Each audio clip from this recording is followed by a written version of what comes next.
आपण 2-3 विषयाच्यामध्ये पुढे जातोय. एक तर एमटीबीच्या टेंडराचा अंतिम डेडलाईन त्या हायकोर्टमध्ये खूप दिवस थांबलं होतं. पण आता माननीय देवेंद्रजी यांच्याकडे आता आहे, त्यांनी आता ही निविदा पूर्ण करून हायकोर्टमध्ये आम्ही कमिटमेंट केलाय की अग्रीमेंट केला की आम्ही बांधकाम करतोय. दुसरं ही ते ग्राहक आहे पुराठी जी आपल्या नागपूरला त्रास देतं, ही राख उठून आता एवढं नागपूर शहरामध्ये नागपूर जिल्ह्यामध्ये आता पर्यावरणच्या परवानगी दिली. जेवढ्या पाचगावच्या माईन्स आहे, उमरेडच्या माईन्स आहे, मटकादेवीच्या सर्व जितक्या माईन्स आपण दगड माईन आहे, मुरुमखाना आहे, या सर्वांना फिलअप करून त्या जागा समतल करून त्यानंतर त्याचं मुरमीकरण करून या सर्व जागा पुढच्या काळामध्ये वेगवेगळ्या प्रोजेक्ट करता वापरण्याची योजना आपण तयार केली. माननीय देवेंद्रजी याला मान्यता दिली, पर्यावरण विभागाची आता मान्यता येईल आणि संपूर्ण राख आम्ही ऍडमेंटमध्ये काढून या सर्व कॉरीचं फिलिंग करून त्याचा संपूर्ण जागा आपल्या शासनासाठी वेगळ्या प्रकल्पाला वापरणार आहोत. लाडकी बहीण योजनेबाबत एक प्रश्न आहे, याच्यापासून थोडा विचार आहे. काँग्रेसने मागणी केली आहे की निवडणूक होईपर्यंत लाडकी बहिणींना डिसेंबर आणि जानेवारीला निधी देण्यात येऊ नये. मकर संक्रांतीचा सण आहे, तो महिलांसाठी महत्त्वाचा असतो आणि काँग्रेस अशी डिमांड करते. याच्यावर बीजेपीची भूमिका काय आहे? काँग्रेसने यापूर्वीही ही योजना जेव्हा सुरू केली तेव्हा उच्च न्यायालयामध्ये पिटिशन केली. नाना पटोलेंचे अत्यंत जवळचे, त्यांचं नाव तर घेत नाही, त्यांनी हायकोर्टमध्ये पिटिशन केली. एक काँग्रेसचा नेता जसा बोलला की आमचं सरकार आलं आमची लाडकी बहीण योजना बंद करू, आणि आता तर काँग्रेसचा महिलाबद्दलच्या जो त्यांचा खरा उपाय तो समोर आला. खरं तर ही योजना यापूर्वी सुरू झाली, त्यामुळे आचारसंहितेचा भंग होतच नाही.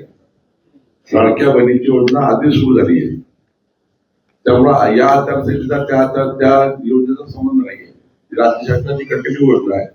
पण लाडक्या बहिणीला मकर संक्रांतीपूर्वी पैसे मिळू नये असं पत्र आणि हे निवडणूक आचारसंहिता भंग असं पत्र काँग्रेसने देणे हे खरं तर काँग्रेसच्या महिला विरोधी धोरणाचं मोठं या ठिकाणी प्रतीक आपल्याला दिसत आहे, प्रदर्शन दिसत आहे.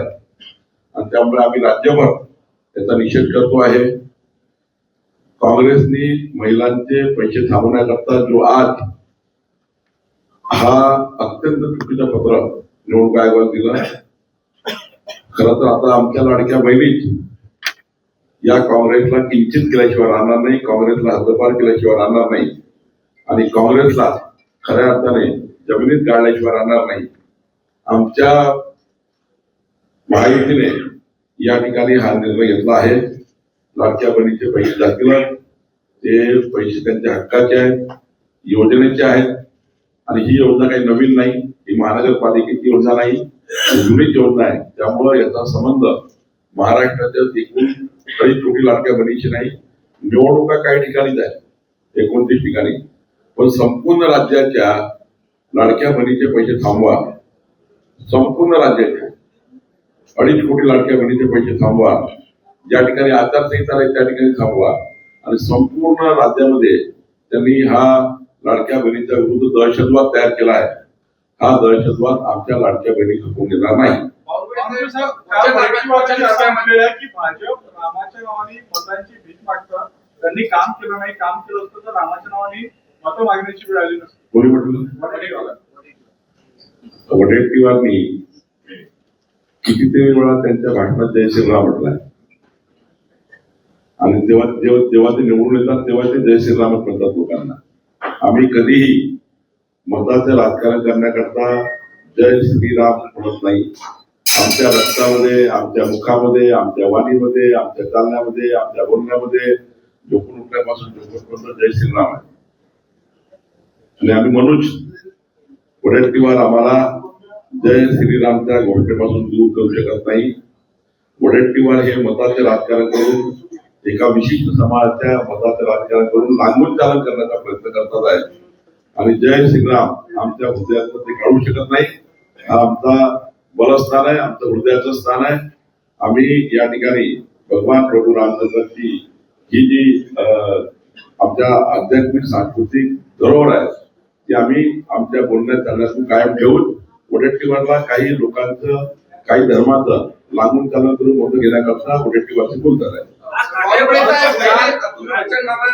तारीखेला त्याच्यामध्ये मोठ्या प्रमाणात विकास कामं दाखवली आहे, पण तुमच्या मित्र पक्षाने काल राष्ट्रवादीतर्फे प्रफुल्ल पटेलांनी गंभीर टीका केली आहे, रस्त्यांवर टीका केलेली आहे, रस्ते हायवेचे बनवले पण गल्ल्या गल्ल्यामध्ये गड्डे तोडलेले आहेत. काय म्हणाल तुम्ही? त्यांना त्यांचा पक्ष हा मित्र पक्ष जवळचा असल्यामुळे त्यांचे उमेदवार निवडून आणण्याकरता असे काही टिप्पणी त्यांनी केली असेल. प्रफुल्ल पटेलला जेव्हा एकट्यात बोलेल तेव्हा ते पुन्हा सांगतील नागपूर शहर हे आंतरराष्ट्रीय शहर झाला आहे, तेव्हा तुम्ही त्यांचं टेप करून घ्या. आज ठाकरे बंधूंची पहिली राजकीय सभा पार पडणार ठाकरे बंधूंची आणि सोबतच हर्षवर्धन सपकाळ जे आहेत भाजपवर टीका केली आहे, भाजप बलात्काराची पाठ दिली आहे, टीका केली आहे. हर्षवर्धन सपकाळ सध्या राहुल गांधीच्या मुरलीमध्ये येण्याकरता त्यांचं पद जाऊ नये म्हणून ते तसे वागतात आहे.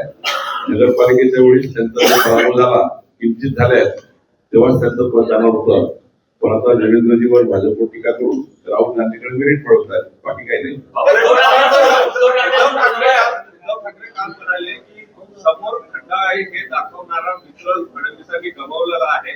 त्यांनी मातोश्रीवर टीका करणं बंद केलं तर त्यांचे दरवाजे उघडे होऊ शकतात. तुम्ही कसं बघताय? ते म्हणाले खरा मित्र तो चुका दाखवतो. देवेंद्रजीच्या मुख्यमंत्री पदाच्या वेळी पाठीत खंजीर खुपसणारे कधीच मैत्रीची भूमिका पूर्ण करू शकत नाही. देवेंद्रजीच्या पद प्रतिष्ठेला धक्का लावणारे उद्धव ठाकरे आहेत. ज्यावेळी देवेंद्रजी मुख्यमंत्री बनण्याच्या अंतिम त्या ठिकाणी करायचा होता 2019 मध्ये, तेव्हा उद्धव ठाकरेंनी त्यांच्या पाठीत खंजीर खुपसला. आज नेतृत्वाची भाषा बोलणे हे या ठिकाणी मला वाटतं की त्यांच्या सुधारणा झाली असेल कालाने, पण हेच उद्धव ठाकरे त्यांनी देवेंद्रजीच्या पाठीत खंजीर खुपसून देवेंद्रजीला सत्तेच्या बाहेर ठेवण्याचं काम केलं आणि देवेंद्रजीचं पद हिसकून या राज्याची अधोगती उद्धव ठाकरेंनी केली. आता मैत्री वगैरे शब्द हे निवडणुकीला भावनात्मक वापरावे लागतात. देवेंद्रजीच्या प्रचाराची धार कमी होईल असं त्यांना वाटतं, पण देवेंद्रजी म्हणजे डेव्हलपमेंट आहे, डेव्हलपमेंट म्हणजे देवेंद्रजी आहे. त्यामुळे या प्रयत्नाला काही अर्थ